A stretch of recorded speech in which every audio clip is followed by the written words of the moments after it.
நபி ஸல்லல்லாஹு அலைஹி வஸல்லம் அவங்க சொன்னாங்க, நிக்காஹ் என்று சொல்றது என்னுடைய சுன்னத்தில் நின்றும் உள்ளதாகும். உலமாக்கள் எழுதுறாங்க, நிக்காஹ் என்று சொல்றது உலகத்துல வந்த 1,00,000 சில பேர கருத்துப்படி 1,24,000 நபிமார்களும் செஞ்ச ஒரு அமல், ஈசா அலைஹிஸ்ஸலாத்தை தவிர. ஈசா அலைஹிஸ்ஸலாம் அவங்க இன்ஷா அல்லாஹ் திரும்ப இந்த உலகத்துக்கு அனுப்பப்படுவாங்க. அனுப்பப்பட்டதுக்கு பின்னால அவங்க உம்மத்துல ஒருத்தரா இருப்பாங்க, நிக்காஹ் செய்வாங்க, இன்ஷா அல்லாஹ் குழந்தைகளோட குடும்பம் நடத்துவாங்க என்று சொல்லி ஸல்லல்லாஹு அலைஹி வஸல்லம் அவங்க சொன்னாங்க. இன்னும் ஒரு ஹதீஸ்ல நபி ஸல்லல்லாஹு அலைஹி வஸல்லம் அவங்க சொன்னாங்க, யாரு இப்படிப்பட்ட என்னுடைய இஸ்லாமிய வழிமுறைகளை புறக்கணிக்கிறாங்களோ அவங்க நம்மளை சார்ந்தவர்கள் அல்ல. சதக ரசூலுல்லாஹி ஸல்லல்லாஹு அலைஹி வஸல்லம். இந்த முபாரக்கான பரக்கத் நிறைஞ்ச தௌபாவுடைய இந்த மஜ்லிஸ்ல வீட்டிருக்கக்கூடிய உலமாக்களே, பெருந்தகைகளே, பெரியார்களே, சகோதரர்களே, அன்பர்களே, நண்பர்களே, அனைவருக்கும் அஸ்ஸலாமு அலைக்கும் வரஹ்மத்துல்லாஹி வபரகாத்துஹு. அல்ஹம்துலில்லாஹ், நிறைய நிக்காஹ் பயான்கள் கேட்டிருக்கிறோம். இந்த காலத்துல நிறைய நிக்காஹ் மஜ்லிஸ்கள் நாங்க போய் வந்து கொண்டிருக்கிறோம். அதனால நிக்காஹ் செய்தவர்கள், ஏற்கனவே செஞ்சிருக்கிறவர்கள், செய்ய போறவங்க எல்லாருக்குமாக இந்த நிக்காஹுடைய தலையங்கத்துல சுருக்கமாக சில விஷயங்களை தொட்டு காட்டேன்னு நினைக்கிறேன். நிக்காஹ் என்று சொல்றது இதனுடைய உண்மையான நோக்கம் அல்லாஹ் ஜல்ல ஷானுவை நாங்க திருப்திப்படுத்துவோம். அல்லாஹ்வுடைய கட்டளை, அல்லாஹ் சொல்றான், நாங்க உங்களுக்கு கணவனுக்கு மனைவியையும் மனைவிக்கு கணவனையும் போர்வைகளாக, அமைதிக்கு காரணமாக நாங்க உங்களுக்கு ஆக்கியிருக்கிறோம் என்று அல்லாஹ் குர்ஆன்ல சொல்றான். இந்த அல்லாஹ்வுடைய கட்டளைய நபி ஸல்லல்லாஹு அலைஹி வஸல்லம் அவங்களோட வழி நடந்த அந்த விஷயத்தை, நபி ஸல்லல்லாஹு அலைஹி வஸல்லம் அவங்களோட சுன்னத்தை ஹயாத்தாக்கக்கூடிய ஒரு விஷயம்தான் நிக்காஹ் என்றது. அல்லாஹ்வுடைய கட்டளை, நபி ஸல்லல்லாஹு அலைஹி வஸல்லம் அவங்களோட வழிமுறை. ரெண்டாவது நிக்காஹுடைய நோக்கம் ஒன்றுதான். நபி ஸல்லல்லாஹு அலைஹி வஸல்லம் அவங்க சொன்னாங்க, ஒரு மனிதன் நிக்காஹ் செய்வதன் மூலமாக அவனுடைய ஈமான் பூர்த்தியாகுது, அவனோட மார்க்கம், அவனோட தீன் பூர்த்தியாகுது. இது எப்படி பூர்த்தியாகுது என்று சொன்னா, மனிதனுக்கு அல்லாஹ் ஜல்ல ஷானுஹு பல வகையான தேவைகள் உலகத்துல வச்சிருக்கிறான். பசி வந்தா சாப்பிடணும், நோய் வந்தா மருந்தெடுக்கணும், செலவினங்களுக்காக வேண்டி சம்பாதிக்கணும். இப்படி உலகத்துல சில தேவைகளை அல்லாஹ் வச்சு அவைகளுக்கு அல்லாஹ் ரப்பல் இஸ்ஸத் அதை நிறைவேற்றக்கூடிய ஒரு வழியை வச்சிருக்கிறான். அதே மாதிரி இந்த எப்படி ஈமான் பூர்த்தி ஆகும் சொன்னா, ஒரு மனிதனுக்கு ஹலாலாக பூர்த்தி செய்யணும், எல்லா தேவைகளையும் ஹலாலாக பூர்த்தி செய்யணும். இதே அடிப்படையில தான் மனிதன் உடம்புடைய தேவைகளை பத்தினித்தனமாக ஹலாலாக அல்லாஹ்வுடைய கட்டளைப்படி பூர்த்தி செய்வதன் மூலமாகத்தான் அவனுடைய ஈமான் பூர்த்தி அடையுது. ஏன்னா இது மனிதனுடைய தேவை. இவன் நிக்காஹ் செய்யல என்று சொன்னால் ஹலாலாக தந்த தேவைகளை பூர்த்தி செய்ய முடியாது. இது ரெண்டாவது. மூணாவது, இந்த நிக்காஹுடைய ஒரு நோக்கம் தான் அழகான ஒரு குடும்ப கட்டமைப்பை உருவாக்குறது. அதன் மூலமாக சாலிஹான சந்ததிகளை உருவாக்கி அல்லாஹ் வழிபடக்கூடிய, அல்லாஹ் அல்லாஹ் என்று சொல்லக்கூடிய, தீன பின்பற்றக்கூடிய சந்ததிகளை உருவாக்குறாங்க. அப்ப முதலாவது அல்லாஹ் ரசூலுடைய கட்டளை, இரண்டாவது ஈமான் பூர்த்தி செய்யப்படுது. இதன் மூலமாக பத்தினித்தனத்தின் மூலமாக ஹலாலாக தேவையை பூர்த்தி செய்வதன் மூலமாக ஈமான் பூர்த்தி செய்யப்படுது. மூணாவது, சாலிஹான சந்ததிகள் மூலமாக அல்லாஹ் என்று சொல்லக்கூடிய சந்ததிகள் இந்த உலகத்துல உருவாக்கப்படுது. இதுதான் நிக்காஹுடைய 3 நோக்கங்கள். இதே மாதிரி நிக்காஹ் என்று வார நேரம் ஒரு வெற்றிகரமான பரக்கத்தான அல்லாஹ்வால பொருந்தி கொள்ளப்பட்ட ஒரு நிக்காஹுடைய 3 அம்சங்கள் தான் குர்ஆன்ல ஹதீஸ்ல எங்க நிக்காஹ பத்தி அல்லாஹ் ரசூல பேசுறாங்களா, 2 விஷயத்தை பேசுவாங்க. அதுல ஒன்றுதான் தக்வா, மக்ஃபிரத். ஈமான் பூர்த்தியாதுன்னு சொன்னானே, நிக்காஹ் அல்லாஹ் சொல்ற நேரம் நீங்க நிக்கா செய்யுங்க, உங்களோட தக்குவா அதிகரிக்கும். தக்குவான்னா அல்லாட இறை அச்சம், அல்லாட பயம் அதிகரிக்கும். இதன் மூலமாக உங்களுக்கு மக்ஃபிரத்து கிடைக்கும். உங்களுக்கு மக்ஃபிரத்தும் பரக்கத்தும். அல்லாஹ் வாக்களிக்கிறான் 2 விஷயங்களை நிக்காஹின் மூலமாக. உங்களுக்கு உங்களோட பாவங்களை நாங்க மன்னிப்போம், நிக்காஹின் மூலமாக உங்களோட பாவங்களை மன்னிப்போம், உங்களோட வாழ்க்கையில பரக்கத் செய்வோம். நிறைய பேர் ஆங்கிலத்துல வெஸ்டர்ன், அதாவது மேற்கத்திய உலகத்துல வெஸ்டர்ன்ல சொல்லுவாங்க the lady luckன்னு சொல்லி. the lady luck இது அல்லாஹ் வச்சிருக்கிறது எங்களுக்கு மட்டுமல்ல, முஸ்லிம்களுக்கு மட்டுமல்ல. ஒரு திருமணத்தின் மூலமாக ஹலாலான அல்லது முறையான ஒரு திருமண பந்தத்தின் தொடர்பின் மூலமாக அல்லாஹ் அந்த லக்க கொண்டு வரான், பரக்கத்தை வாழ்க்கையில கொண்டு வரான். சுப்ஹானல்லாஹ். அப்ப இதுக்கு வெற்றிகரமான ஒரு நிக்காஹ், ஒரு குடும்ப வாழ்க்கையில தக்குவா செஞ்சு வாழணும், அல்லாஹ் பயந்து வாழணும். அதுக்கு அல்லாஹ் தார கூலிதான் மக்ஃபிரத், பாவ மன்னிப்பு. 2வது வாழ்க்கையில பரக்கத். இது ஒரு அம்சம். 2வது வெற்றிகரமான ஒரு நிக்காஹுடைய அம்சம் தான் பொறுமை. பொறுமை. கிட்டடியில கூட உங்க எல்லாருக்கும் தெரிஞ்ச ஒரு ஆலிம், அவரே சொன்னனால எனக்கு கோட் பண்ணேலும் என்று நினைக்கிறேன், அல்லது நான் அப்படி பொதுவா யார்ட்டையும் பர்சனல் லைஃபை கோட் பண்ண எனக்கு விருப்பம் இல்லை. முஃப்தி மெங்க், நீங்க எல்லாரும் கேள்விப்பட்டிருப்பீங்க. அவரோட கடைசி ப்ரோக்ராம் யூடியூப்ல இருக்குது. அதுல பேட்டி காணக்கூடியவர் கேட்கிறாரு, நிக்காஹுடைய வயது இல்ல, எப்ப நிக்கா செஞ்சா நல்லம் என்று சொல்லி அவர் கேட்கிறாரு. அதுக்கு முஃப்தி மெங்க் சொல்றாரு, நானும் சின்ன வயசுல திருமணம் செஞ்சேன் தான், ஆனால் அவர் 19 வயசுல முடிச்சிருக்கிறார். நான் நினைக்கிறேன் 19 வயசுல முடிச்சிருக்கிறாரு. அது சரி வரல அவருக்கு. 2வது ஒரு முறை திருமணம் செஞ்சுதான் வாழ்ந்து கொண்டிருக்கிறார். அவர் சொன்ன விஷயம் என்ன தெரியுமா? அந்த நிக்காஹுடைய வாழ்க்கையில நான் நினைக்கிறேன் வயது எத்தனைன்னு கேட்டா, இஸ்லாம் சொல்லுது ஏர்லி மேரேஜ். இஸ்லாம் வலியுறுத்துது ஏழுமானாலும் அவசரமா. அதை வச்சு பாக்குற நேரம் பெண் பிள்ளைகள் 18, 20 முடிச்சா நல்ல, ஆண்கள் 23, 25 முடிச்சா நல்ல. ஆனா இஸ்லாம் அதை மட்டும் சொல்லல. இஸ்லாம் நிறைய விஷயங்களை சொல்லுது. அது எல்லாத்தையும் செஞ்சா இப்படி செய்யறது நல்ல.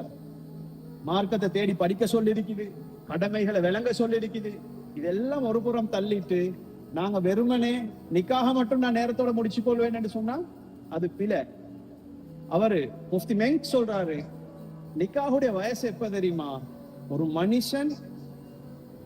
மனுஷனால தவறு நடக்கும், பொம்பளை தவறு செய்வாங்க, இது ஏண்டதான் மனைவி, நான் அவள் செய்யற குறைகளை தாங்கிக் கொள்ளணும், ஏற்றுக்கொள்ளணும் என்ற மனப்பாங்கு, அந்த மெச்சூரிட்டி வந்ததுக்கு பின்னாலதான் நிக்காவுடைய வயசு. அந்த உங்களுக்கு எப்ப அது வருதோ, நிக்காவுடைய வயசு எத்தனை?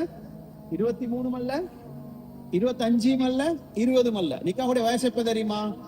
உங்களுக்கு எப்ப நினைக்குதோ அடைய மனுஷன் தவறு செய்வான், நானும் தவறு செய்வேன், என் மனைவியும் தவறு செய்வாள், இவள் ஏண்ட மனைவி, இவளோட தவறையும் மறைச்சு போத்தி கவனிச்சு ஒரு குடும்ப வாழ்க்கையை நடத்துறது என்ற பொறுப்புன்னு உங்களுக்கு எப்ப விளங்குதோ, அது 20 இருந்தாலும் பரவாயில்ல, 25 இருந்தாலும் பரவாயில்ல, உங்களுக்கு 30 வரையும் அது வரலையா, 30 இருந்தாலும் பரவாயில்ல. எப்ப இந்த மெச்சூரிட்டி, இந்த முதிர்ச்சி உங்களுக்கு ஏற்படுதோ அன்றைக்கு தான் உங்களுக்கு நிக்காஹுடைய வயசு. நான் சொல்ல வந்த விஷயம், முதலாவது எப்படி தக்வாவும் மக்ஃபிரத்தும் பரக்கத்துமோ, 2வது சபர். சபர் 2 வகைப்படும். ஒன்று பேஷன்ஸ், ஒன்று நான் சொல்ல வந்த விஷயத்தை கொஞ்சம் கட்டுப்படுத்திக் கொள்றது, எனக்கு வர கோபத்தை கட்டுப்படுத்திக் கொள்றது. 2வது டாலரன்ஸ். அதுக்கு என்ன சொல்றது? சகிப்புத்தன்மை. பொறுமை வேற, சகிப்புத்தன்மை வேற. பொறுமைன்றது ஏண்ட பக்கத்துல இருந்து வாரது. பொறுமைன்றது ஏண்ட குணத்தை, ஏண்ட பண்பை வெளிக்காட்டாம இருக்கிறது தான் பொறுமை. எனக்கு வந்த கோபம், எனக்கு வந்த தாபம், ஏண்ட அந்த தன்மையை வெளியாக்காம இருக்கிறது பொறுமை. அடுத்தவங்களால் எங்களுக்கு வர பிரச்சனைகளை தாங்கிக் கொள்றது சகிப்பு. அப்ப இது 2ம் இருக்கணும். மூணாவது, ஒரு வெற்றிகரமான குடும்ப வாழ்க்கைக்கு அத்தியாவசியமானதும் இன்றைக்கு உலகத்துல மிச்சம் குறைவாய்க்கிறதும் தான் கம்யூனிகேஷன். கம்யூனிகேஷன் இன்றைக்கு மஸ்ஜித் நிர்வாகத்தை வைக்கலாம், வியாபாரத்துல வைக்கலாம், ஃப்ரெண்ட்ஸுக்கு இடையில வைக்கலாம். எத்தனை பிரச்சனை, எத்தனை கோபதாபங்கள் வருது. ஆனா நாங்க என்ன செய்யறது? ரெண்டு பேரும் உட்கார்ந்து பேசி நட்பை இழந்துடப்படாது, தகுதியை இழந்துடப்படாது, வியாபாரத்தை இழந்துடப்படாதுன்னு சொல்லி உட்கார்ந்து கம்யூனிகேட் பண்றோம். என்ன பொறுத்த வரைக்கும் இது எல்லாத்தையும் விட முதன்மைப்படுத்த வேண்டிய ஒன்றுதான் ஃபேமிலி லைஃப். ஃப்ரெண்ட்ஸுக்கு மத்தியில் இன்றைக்கு பிரச்சனையா? பேசி கதைச்சு பழைய நிலைமைக்கு வந்துடுறோம். வியாபாரத்துல பிரச்சனையா? பேசி கதைச்சு யார் சரி ஒருத்தர். அதுக்கு கம்யூனிகேஷன் ரெண்டு வகை உண்டு. நீங்க நாங்க ரெண்டு பேர் பேசிக்கொள்றது, மூணாவது ஒரு மீடியேட்டர், ஒரு புரோக்கர், ஒருத்தர் வந்து பேசுறது. லைஃப்லயும் எங்கட தேவைகள் இருக்கும், எங்கட ஆசைகள் இருக்கும், எங்கட உணர்ச்சிகள் இருக்கும், எங்கட பேச வேண்டிய விஷயங்கள் இருக்கும். இவைகளை கணவன் மனைவி மனம் திறந்து பேசணும். இன்னைக்கு நாம பேசுறல்ல, இது எங்க இருந்து வந்த பண்புன்னு தெரியாது. ஏன்னு சொன்னா இது இஸ்லாத்துலயும் இல்ல. ரசூலுல்லாஹி ஸல்லல்லாஹு அலைஹி வஸல்லம் மனைவியோட மனம் திறந்து பேசினாங்க. இலங்கை எடுத்துக்கொண்டா எங்கட மூதாதையர்கள் ஒன்று அரபிகள் அல்லது சிங்களவர்கள், இது ரெண்டும் சேர்ந்துதான் நாங்க வந்தது. சிங்களவர்களும் பேசக்கூடியவர்கள், அரபிகள் அதை விட பேசக்கூடியவர்கள். நாங்க ஸ்ரீலங்கன் முஸ்லிம் என்று சொல்லி ஒரு விஷயம் வந்து இன்றைக்கு திருமணத்துல ஏதாவது முன்பின்கள் ஏற்பட்டாலும் நாங்க போயிட்டு இன்னொருத்த ஷேர் பண்ண வெக்கம், வெளியில சொல்றல்ல, அப்படி இல்ல. அதுக்கு முன்னவே திருமண பந்தத்துல இருந்தே கணவன் மனைவி மனம் திறந்து பேசணும். எங்கட உள்ள துள்ளவைகள் அவங்கள்ட்ட சொல்லணும், எங்கட தேவைகள், ஆசைகள், நோக்கங்கள், எங்கட எதிர்கால திட்டங்கள் அவங்களோட பேசணும். அவங்களுக்கு என்ன தேவை இருக்குது. இன்னைக்கு நிறைய நான் ஸ்பெஷலி இந்த யூத்துக்கும், இன்னும் நிக்கா செய்ய வேண்டி இருக்கிறவங்களுக்கும், எங்கட புதிய தம்பதிகளுக்கும் இன்னைக்கு நான் சொல்லித்தாரேன். இன்னைக்கு எங்கட கையில நிறைய டூல்ஸ் அல்லாஹ் தந்திருக்கிறான். அல்லாஹ் நாளை கியாமத்து நாள்ல கேட்பான். இன்னைக்கு ஏஐ அல்லாஹ் தந்திருக்கிறான், ChatGPT தந்திருக்கிறான், எத்தனை வகையான ரிசர்ச் எல்லாம் எங்கட கையில ஃப்ரீ ஆஃப் சார்ஜ் தந்திருக்கிறான். உங்களோட தன்மை, உங்களோட பண்பை பத்தி இன்னைக்கு சர்ச் பண்ணலாம். நீங்க யாரு உங்களுக்கு தெரியுமா இருக்கும். 16personalities.com ஒன்று இருக்குது.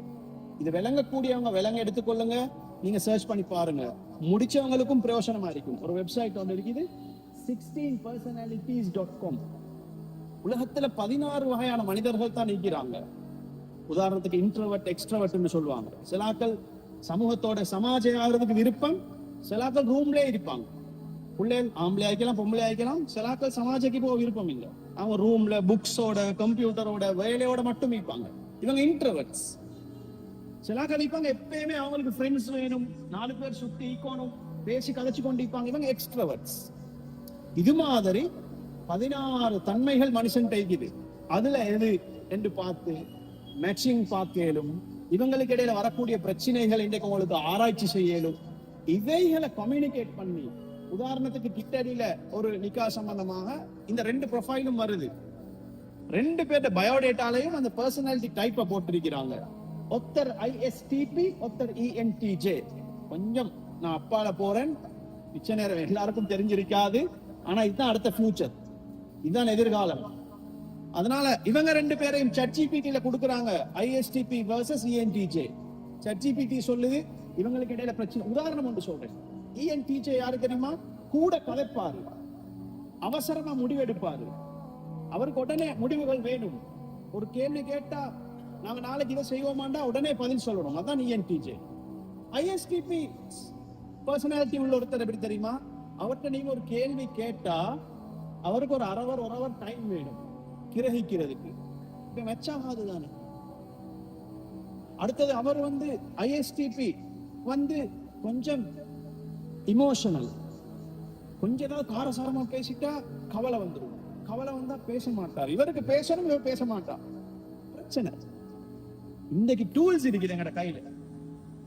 இத பாருங்க, கம்யூனிகேட் பண்ணுங்க, கைப்புத்தன்மை வளர்த்துக் கொள்ளுங்க. முடிச்சதுக்கு பின்னால் இதெல்லாம் ரிசர்ச் பண்ணி மாத்தேலாது. முடிச்சிட்டீங்களா? அல்ஹம்துலில்லாஹ், அல்லாஹ் உங்களுக்கு முடிவு. இத இஸ்லாம் வலியுறுத்துது. அன்னைக்கு ஹஸ்ரத் அலி ரலியல்லாஹு சொல்லிட்டாங்க, நீங்க உங்களோட அடுத்த காலத்துக்கு அடுத்த டெக்னாலஜியை யூஸ் பண்ணுங்கன்னு சொல்லி அலிரலியல்லாஹு சொன்னாங்க. நீண்ட சம்பவம் ஹைர், நான் அடுத்த விஷயத்துக்கு போறேன். அதனால இப்படிப்பட்ட முதலாவது தக்வாவும் மஃபிரத்தும் பொருந்தின ஒரு குடும்பமாக இருக்கணும். பொறுமையும் சகிப்புத்தன்மையும் உள்ள குடும்பமாக இருக்கணும். மூணாவது கம்யூனிகேஷன் உள்ள ஃபேமிலியாக இருக்கணும். இந்த குடும்ப வாழ்க்கையில கணவனுடைய 3 வகைப்பாகம். கணவன் ரெஸ்பான்சிபிலிட்டிஸ் 3. ஒன்று லீடர்ஷிப், தலைமைத்துவம். ஆனா சாஃப்ட்னஸோட இருக்கணும், கைண்ட்னஸோட இருக்கணும். பெரிய பெரிய முடிவுகள் எடுக்கணும், முக்கியமான முடிவுகள் எடுக்கணும் ஆண் தான். ஆனா மனைவியோட மஷூராவோட எடுக்கணும். எடுத்த முடிவுக்கு காரணங்களை மனைவியோட பேசிக்கொள்ளணும், இரக்கமா இருக்கணும். குறிப்பாக ஆரம்ப கட்டத்துல ஒருத்தருக்கு ஒருத்தர் புரிந்துணர்வு வரும் வரைக்கும் விட்டு கொடுப்போட. இதான் உண்மையான லீடர்ஷிப். இல்ல நான் எடுத்ததான் முடிவு, இன்னைக்கு போறல்ல. அன்னைக்கு சொன்னார், ஆண் சகிப்புத்தன்மை புரிந்துணர்வோட லீடர்ஷிப் தலைமைத்துவம் இருக்கணும் ஆண்ட. ரெண்டாவது ஃபைனான்ஸ் ஃபுல்லா மாப்பிள்ளையோட கண்ட்ரோல்ல தான் இருக்கணும். ஏர்னிங்ஸ், சம்பாதிப்பு. பெண்கள் சம்பாதிக்க ஏலாண்டு இல்ல, ஆனா அவ எங்க போறா, எப்படி சம்பாதிக்கிறா, என்ன சம்பாதிக்கிறா, யாரோட தொடர்பு பண்றா. அது ஆன்லைன்லயா இருக்கலாம், ஆஃப்லைன்லயா இருக்கலாம், ஸ்கூல்ல இருக்கலாம், ஹாஸ்பிட்டல்ல இருக்கலாம். கணவனோ மனைவியோ சம்பாதிக்கிறது எங்க, எப்படி, இந்த கண்ட்ரோல் அவங்களோட கையில சம்பாதிக்கிறது. மூணாவது பாதுகாப்பு கொடுக்கணும், குடும்பத்தை பாதுகாக்கணும். மனைவிய, குழந்தைகளை, வீட்டு சூழலை, இஸ்லாத்தை வீட்டுக்கு பாதுகாக்கணும். நபி ஸல்லல்லாஹு அலைஹி வஸல்லம் சொன்னாங்க, இந்த பாதுகாப்பற்றவன் அந்த மனைவி எங்க போறான், எங்க வாரான், குழந்தைகள் என்ன செய்யறாங்க, வீட்டுல இஸ்லாமிய சூழல் இல்ல, கேட்டா எங்கட கண்ட்ரோல்ல இல்ல ஆஜி, எப்படி பிள்ளைகளுக்கு எந்த நாளும் போர்ஸ் பண்ண இயலாவேன்னு சொல்றாங்க தானே. இவங்களை ஸல்லல்லாஹு அலைஹி வஸல்லம் அவங்க அரபுலே சொல்றேன் அந்த வார்த்தை, தமிழ் அழகு இல்ல, தை யூஸ்ன்றாங்க. தை யூஸ், ஆண்மை அற்றவன். ஆண்மை அற்றவன், தந்த குடும்பம் அவன் கண்ட்ரோல்ல இல்லையா, அவன் யாரு, தை யூஸ். அரபுலே சொல்றேன். அப்ப இந்த 3 விஷயம், அதாவது தலைமைத்துவம் இருக்கணும், ஃபைனான்சியல் கண்ட்ரோல், சம்பாதிப்புட கண்ட்ரோல் இருக்கணும், மூணாவது ப்ரொடெக்ஷன் இருக்கணும். குடும்பத்துல இஸ்லாத்தை பாதுகாக்கக்கூடிய ஒரு ஆண் இருக்கணும். மனைவிட விஷயத்துல இந்த ரெக்கார்டிங் ஏழு சொன்ன இருக்கும், இன்ஷா அல்லாஹ் நான் தாரேன். பெண்களுக்கும் போட்டு காட்டுங்க. எனக்கு ஒரு விருப்பமான விஷயம் தான், பெண்களும் நிக்கா மஜ்லிஸ்ல உட்கார ஏழுமண்டா நல்ல, இந்த மஜ்லிஸ்ல தேவையில்ல, பயான்கள் உட்கார ஏழுமண்டா நல்ல. ஏன்னா இந்த லைவா கேட்கிற மாதிரி ரெக்கார்டிங்ல கேட்க இயலாது. லைவா கேட்கிற மாதிரி ரெக்கார்டிங்ல அந்த ரூஹானியத் இல்ல. பெண்களை மேலும் எடுக்கக்கூடிய அமைப்புகளை உருவாக்குங்க இன்ஷா அல்லாஹ். தலைவர்கள், தலைமைகள், பள்ளி நிர்வாகங்கள். மாஷால கிட்டடியில ஒரு நிக்காவுக்கு போயிருந்தோம் இந்தோனேஷியால. மாஷால பெண்களும் பள்ளியில இருக்கிறாங்க, அவங்களுக்கு ஒதுக்குப்புறம் ஒன்று கொடுக்கப்பட்டிருக்குது. பெண்களும் வந்து அந்த பயான கேட்கிறாங்க. மாஷால பெண்களுடைய பகுதியில அவங்களோட 3 பொறுப்புகள் இருக்குது. கணவன் கண்ணியத்தை பாதுகாக்கணும் மாதிரி, துணைவி துணை நிற்கணும், மாப்பிள்ளைக்கு துணை நிற்கணும். மாப்பிள்ளையோட சந்தோஷமான செய்திகள்ல துணையா இருக்கணும், மாப்பிள்ளையோட கவலையில செய்தி துணையா இருக்கணும், மாப்பிள்ளையோட சம்பாத்தியத்தை கொண்டு வர நேரம் துணையா இருக்கணும், மாப்பிள்ளைக்கு ஸ்ட்ரெஸ்ஸா அவதான ஒரு மசாஜ் ஒன்று கொடுக்கணும். இப்படிப்பட்ட துணைவியாக இருக்கணும். மனைவின்றது வீட்டு பெண், துணைவின்றது கணவனுடைய மனைவி. கணவனுக்கு துணை நிற்கிறவள் தான் துணைவி. இப்படிப்பட்ட ஒரு துணைவியாக இருக்கணும். ரெண்டாவது நபி ஸல்லல்லாஹு அலைஹி வஸல்லம் சொன்னாங்க, தண்ட பத்தினித்தனத்தை பாதுகாக்கணும். தண்ட வீட்டையும், தண்ட படுக்கை அறையையும், தண்ட வெக்கத்தையும், தண்ட பத்தினித்தனத்தையும் தண்ட கணவனுக்கு மட்டும் தான், எந்த வகையிலும் விட்டு கொடுக்க கூடாது. மனைவி எந்த வகையிலும் விட்டு கொடுக்க கூடாது. சின்ன ஒரு உதாரணத்தை மட்டும் சொல்லி அடுத்த விஷயத்துக்கு போறேன். இந்த பத்தினித்தனத்தை பத்தி சொல்ற நேரம் உலமாக்கள் எழுதுறாங்க, ஜனாசாக்கள்ல நாங்க 2 இடத்துல நிப்போம் தெரியுமா? ஆண்களுடைய ஜனாசா எங்க நிக்கிறது, நாங்க தலைப்பக்கம். பெண்களுடைய ஜனாசா இடுப்பு. மாஷா அல்லாஹ். ஆண்களுடைய ஜனாசா தலைக்கு நேரா நிக்கிறது. ஏன்? தலைமைத்துவம், லீடர்ஷிப், ரெஸ்பான்சிபிலிட்டி. அதனாலதான் தலைக்கு முன்னுக்கு நின்று தக்பீர் கட்டி சொல்ற, யா அல்லாஹ் இவன் தலை நல்லா இருந்துச்சு, இவன் தலைமைத்துவம் நல்லா இருந்துச்சு, இவன் சிந்தனை நல்லா இருந்துச்சு அல்லா, இவனை மன்னிச்சுக்கோ, இவனை சொர்க்கவாதி ஆக்கிடு. பெண்கள் எங்க நிக்கிறது? இடுப்புல. இப்ப விளங்குதா? ஏன்? பத்தினித்தனம், பாதுகாப்பு. தண்ட ஔரத்தை கணவனுக்காக மட்டும் வச்சிருந்தால் இவள் பத்தினியான பெண், யா அல்லாஹ் இவளை மன்னிச்சுக்கோ, இவளை சொர்க்கவாதி ஆக்கிடு சொல்றதுதான் அதோடைய அர்த்தம். அப்ப மூணாவது விஷயம், மனைவி முதலாவது கணவனுக்கு துணைவியாக இருக்கிறது, இரண்டாவது தண்ட பத்தினித்தனத்தையும் தண்ட வெக்கத்தையும் பாதுகாத்துக் கொள்றது, மூணாவது ஒரு அழகான வீட்டை உருவாக்கி ஒரு பீஸ்ஃபுல். இந்த துணைவிலே வர சொன்ன வீட்டை கட்டி, இப்ப மனைவி ஃபர்ஸ்டுக்கு துணைவி, இப்ப மனைவி வீட்டை கட்டி எழுப்புறது. கணவன் சம்பாதிப்பார், கணவன் வெளியிட போவார் வருவார், வீட்டுல அழகான சூழல், குழந்தைகளை வளர்க்கிறது, வீட்டுல நல்ல பண்பா வச்சு கொள்றது, அழகா வச்சு கொள்றது, சந்தோஷமான வீடாக வச்சு கொள்றது மனைவிட ரெஸ்பான்சிபிலிட்டி. அதே மாதிரி இன்னும் 3 விஷயம் இருக்குது. சமூகத்துல நிக்காஹ்ல சமூகத்துக்கு பங்கு இருக்குதா? இல்ல, இருக்குது. ஸ்பெஷலி இன்றைக்கு நான் தான் சொல்வேன், மாமில இருந்து ஆரம்பிக்கணும். ரெஸ்பான்சிபிலிட்டி எங்க இருந்து ஆரம்பிக்கணும்? மாமி, அதுக்கு போற மாமா, அதுக்கு போற ஃபேமிலி, அதுக்கு போற நேபர்ஸ், அதுக்கு போற கம்யூனிட்டி. மாமிமார் நிச்சயம் கவனமா இருக்கணும். ரெக்கார்டிங்க கொண்டு வைத்து போட்டு காட்டுங்க. இன்னைக்கு நிறைய நிக்காஹ்கள் வெற்றி பெறதுக்கும் மத்த பக்கம் போறதுக்கும் காரணம் மாமி தான். அதனால அவங்களுக்கு நாங்க சப்போர்ட் பண்ணணும். அவங்க ஆரம்பத்துல நான் சொன்ன மாதிரி கட்டி எழுப்புறதுக்கு நிறைய சப்போர்ட் தேவை. நாங்க கட்டாயம் சப்போர்ட் கொடுக்கணும். எங்க இது கொடுக்கணும்? வெளியில இருந்து தான் சப்போர்ட் கொடுக்கணும். வாகனம் ஒன்று ஸ்டக் ஆயிட்டு ஸ்டார்ட் ஆகுது இல்ல, எங்க இருந்து தள்ளுற? உள்ளுக்கு போயிட்டு தள்ளினா வாகனம் போகுமா? ஏன் 10 பேர் உள்ளுக்கு ஏறி தள்ள வேண்டியதுதானே? 10 பேர் உள்ளுக்கு ஏறி முன்னுக்கு சீட்டை தள்ளினா போகும் தானே இல்லையா? முன்னால 2 பேர் டேஷ்போர்டை தள்ளுற, பின்னால 2 பேர் சீட்டை தள்ளுற, அதுக்கு பின்னால 2 பேர் பின் சீட்டை தள்ளினா போகுமா வண்டி? போவாது. ஃபேமிலி லைஃபும் எப்படித்தான், நீங்க உள்ளுக்கு போயிட்டு தள்ளினதுக்கு போவாது. வெளியில இது தள்ளுங்க. அவர் தான் கியரை போடணும், பிரேக்க போடணும், அது அவருடைய டியூட்டி. வெளியில இங்கதான் லைஃப தள்ளணும், இல்லாம உள்ளுக்கு போயிட்டு தள்ள இயலாது. யாரும் லைஃப் உள்ளுக்கு இன்டர்ஃபியர் பண்ணவானோ, அவனோட வீட்டு உள்ளுக்கு இன்டர்ஃபியர் பண்ணவானோ, உள்ளுக்குள்ள விஷயங்களை கேட்டு எடுக்கவானோ. வெளியில இருந்து அவங்களுக்கு சப்போர்ட்டை கொடுங்க. ஃபேமிலி அழகா போகும். இன்டர்ஃபியர் தொடங்கினா நாங்க அல்லாட்ட வகை சொல்லணும். அதே மாதிரி அவங்களோட ஏதாவது, அது குடும்ப வாழ்க்கையில மட்டுமல்ல, இன்னைக்கு கம்யூனிட்டியில கூட, சமூகத்தில எங்கேயாவது பிளவு பத்தி கேள்விப்பட்டீங்களா, பிரச்சனை பத்தி கேள்விப்பட்டீங்களா, உடனடியா துஆ செய்யுங்க. அவங்க இடத்துல போங்க, போயிட்டு உள்ளங்கள் ஒன்று சேர்த்து வைங்க. இஸ்லாத்துல பொய் சொல்றதுக்கு எங்கேயுமே அனுமதி இல்ல. அன்லெஸ் ஃபார் எதுக்காக வேண்டி? 2 பேரை சேர்த்து வைக்கிறதுக்காக வேண்டி பொய் கூட சொல்லலாம்.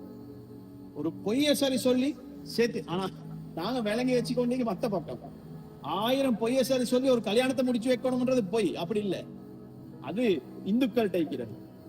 இஸ்லாத்துல அப்படி இல்ல. 1000 பொய்ய சொல்லி கல்யாணம், ஒரு பொய் சரி சொல்லிடுவாங்க. கல்யாணம் முடிச்சு வைக்கிற நேரம், வியாபாரம் செய்யற நேரம் உண்மையை மட்டும் பேசுங்க. சேர்ந்ததுக்கு பின்னால 2 உள்ளங்கள் சேர்றதுக்காக வேண்டி உங்களுக்கு என்ன செய்யலும்? ஒரு பொய்ய சரி சொல்லி உள்ளங்களை சேர்த்து வச்சிரு. உள்ளங்கள் பிரிய இடம் கொடுத்துறவானம். 3வது, எல்லா சந்தர்ப்பங்களையும் அவங்களுக்கு துஆ செய்யணும். ஆரம்பிக்கும் முகமா இன்ஷா அல்லாஹ் இன்னைக்கு இந்த மஜ்லிஸ் நிக்கா முடிஞ்சதுக்கு பின்னால பாரக்கல்லாஹு லக்குமா வ பாரக அலைக்குமா வ ஜமஅ பைனகுமா ஃபீ கைர் ஓதிக்கொள்ளுங்க. இப்போ ஒரு முறை ஓதுங்க, அவங்களுக்கு துஆவாக அமையும். பாரக்கல்லாஹு லக்குமா வ பாரக அலைக்குமா வ ஜமஅ பைனகுமா ஃபீ கைர். மாஷா அல்லாஹ். இந்த துஆவை அந்த கணவனுக்கு செய்யுங்க. குறைஞ்சபட்சம் யா அல்லாஹ் பரக்கத் செய்வாயாக, இவனோட வாழ்க்கையை சந்தோஷப்படுத்தி வைப்பாயாகன்ற துஆவை இன்றைக்கு மட்டும் இல்ல, கியாமத் நாள் வரைக்கும் நாங்க எல்லாருக்கும் செய்ய வேண்டிய ஒரு துஆ தான் இது. 3வது கடைசியா ஒரு விஷயம் சொல்லி முடிச்சு கொள்றேன். குழந்தைகளோட வைபாகம் ஒன்று இருக்குது. இங்க இருக்கக்கூடிய குழந்தைகள், வாலிபர்கள், மாணவர்கள் எல்லார்டையும் ஒரு பங்கு இருக்குது. பெற்றோர் ஒன்று வார நேரம் அவங்களுக்கு நாங்க கண்ணியம் செய்யும். பெற்றோரை மதிக்கணும். தந்தை சொல் மிக்க மந்திரம் இல்லை. இது இந்துக்கள், இது முஸ்லிம்கள் தான். தந்தையோட சொல் எந்த அளவுக்கு உலமாக்கள் எழுதுறாங்க சொன்னா, வாப்பட பேச்சு துஆ. அது எப்படி தெரியுமா? சில விஷயங்கள் நல்ல மாதிரிக்கும் வாப்ப வானம் என்றுவாரு, அல்லாஹ் கபூல் செஞ்சிருவான். அதுக்கு பிறகு நீங்க செய்ய போனா அதுல பரக்கத்திக்காது, அது சக்சஸ் ஆகாது. வாப்பட துவா தானே, வாப்ப வானம் என்றா பதுவா. ஒரு விஷயம் அது பெரிய சக்சஸ் மாதிரி இல்ல, நீங்க வாப்போட மசூரா செய்றீங்க, வாப்ப செய்யன்றாரு, துவா அல்லாஹ் கபூல் செய்வான். அதுல ஃபர்ஸ்ட்க்கு சக்சஸ் இல்லாட்டியும் அல்லாஹ் அதுல பரக்கத் செய்வான். உலமாக்கள் எழுதுறான். அந்த அளவுக்கு வாப்பட வாய்ச்சொல் அளிக்கும். அதனால வாப்பா உம்மா ரெஸ்பெக்ட் பண்ணணும். உம்மோட காலடியில தான் சொர்க்கம் இருக்கு. ஃபாதர்ஸ் டே இப்ப வருது, இன்னைக்கு ஃபாதர்ஸ் டே ஆயிடுது, இன்னைக்கு நாளைக்கு ஃபாதர்ஸ் டே, இந்த வீக் ஃபாதர்ஸ் வீக். இஸ்லாத்துல எந்த நாளும் ஃபாதர்ஸ் டே, எந்த நாளும் father's week, every year is father's. எங்களுக்கு கொஞ்சம் ஒரு கிரேட் 5-6 வரம் காட்டியும் ஃபாதர்ஸ் இயர். அதுக்கு பிறகு வாப்பா கொஞ்சம் வில்லன், பைக் கேட்டோன்னு தாரல்ல, போன் வாங்கி தாரல்ல, செலவுக்கு சல்லி தாரல்ல, அதுக்கு பிறகு வாப்பாக்கு ரெஸ்பெக்ட் இல்ல. மறு வாப்பாக்கு ரெஸ்பெக்ட் எப்ப வார?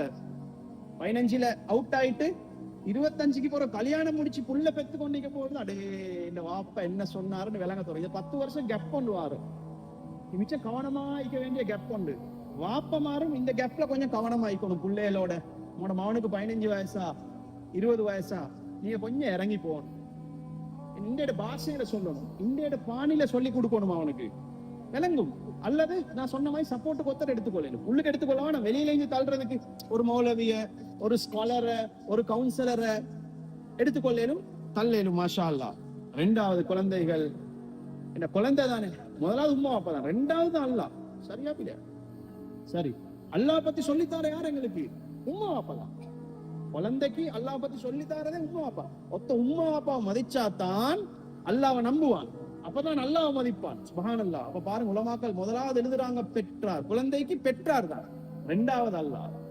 பெருக்கு வார நேரம் தான் அவன் அல்லாஹ்வை முதன்மைப்படுத்தணும். அதே மாதிரி பெற்றாருக்கு நாங்க எங்களுக்கு தேவை உள்ள நேரம் பெற்றார் எப்படி எங்களை கவனிச்சாங்களோ, அவங்களுக்கு தேவை வார காலத்துல நாங்க அவங்கள கவனிக்கணும். இன்னைக்கு கவலையான செய்தி ஒன்றே ஒன்று சொல்லி என் பயணம் முடிச்சு கொள்றேன். முதியோர் இல்ல எங்கள்கிட்ட இல்லதானே, முஸ்லீம்கள்ட்ட இல்லன்னு சொல்லி நாங்க பெருமைப்பட்ட ஒரு காலம் இருந்துச்சு. இப்ப கவலைப்பட்ட ஒரு காலம் வந்துருச்சு. வயசாளி எல்லாம் ரோட்ல, வீட்டுல, அவங்க கடைக்கு போக சொன்னா போறதுக்கு யாரும் இல்ல, மருந்து கொண்டாந்து தரதுக்கு யாரும் இல்ல. இப்ப நான் நினைக்கிறேன் முதியோர் இல்லம் வந்தா நல்ல. ஏன்னா அவங்க வீட்டுல யாரும் கவனிக்கிறாங்க இல்ல, வீட்டுல எல்லாரும் போன்ல பிஸி, வீட்டுல எல்லாரும் கம்ப்யூட்டர்ல பிஸி, வீட்டுல எல்லாரும் பயணங்கள்ல பிஸி. உம்மா வாப்பா முதியோரை பாக்குறதுக்கு யாரும் இல்ல. அல்லாஹு அக்பர். அல்லாஹ் அப்படிப்பட்ட சூழல்ல இருந்து பாதுகாத்து அல்லாஹ்வுடைய கட்டளைகளை விளங்கி அவைகளை அமல் செய்து அழகான முறையில் வாழக்கூடிய வாழ்க்கை அல்லாஹ் நம்ம அனைவருக்கும் தந்தல் புரிவானாக. இந்த தம்பதியுடைய வாழ்க்கையில அல்லாஹ் பரக்கத் செய்வானாக. எல்லா தம்பதிகளோட வாழ்க்கையிலும் அல்லாஹ் பரக்கத் செய்வானாக. அல்லாஹ் எதை எதிர்பார்க்கிறானோ அவைகளை வெளிப்படுத்தக்கூடிய குடும்பங்களாக எங்களோட குடும்பங்கள் ஆக்கி வைப்பானாக. அந்த பொறுப்புள்ள, ஆண்மைத்தனம் உள்ள, இஸ்லாம் உள்ள, பாதுகாப்புள்ள, தலைமைத்துவம் உள்ள ஆண்களாக நம்முடைய ஆண்களை அல்லாஹ் ஆக்கி வைப்பானாக. அந்த பத்தினித்தனமும் அந்த துணையும் அந்த இரக்கமும் பண்பும் பாசமும் உள்ள மனைவிமாராக அந்த எங்கட மனைவிமாரெல்லாம் ஆக்கி வைப்பானாக.